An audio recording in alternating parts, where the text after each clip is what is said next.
In this video, we're going to have a look at how you can use RockPods to help with a knee scar.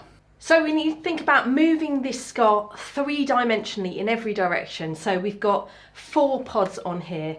First of all, let's look at doing some resisted movement. So this would be really perfect when you've got quite a young scar here. So maybe in the first sort of 6 to 10 weeks, when there's still some fragility along the line of the scar, so you're worried about maybe not wanting to damage that tissue, and also thinking about the fact that the skin will repair before the underlying tissue, so you don't want to put too much pressure on those until they're really knitted together. In which case you want to really get full range of movement, but you want to make sure you look after that fragile tissue. So we're going to assist the tissue movement. So I'm just going to come in towards the scar, and that creates more ease through the scar while we work through range of movement.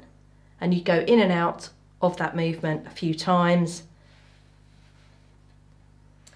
Secondly, we're going to look at really mobilising this tissue, and the RockPods are brilliant for really being able to hang onto the skin and really mobilise everything. Go slowly, really think about 360 degrees in terms of really moving that scar. I want you to see that scar moving. I'm just going to take this one off for a minute, and you can reposition along the line here, really mobilising that tissue, getting everything moving nice and slowly.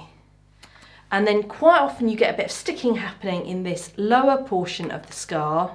So don't forget about the bottom bit, really moving all of that area. Thanks for watching. Please have a look at the RockPods and the IASTM Rock Blades course to have a look at learning some more about using pods and using the blades for soft tissue work, including scar therapy.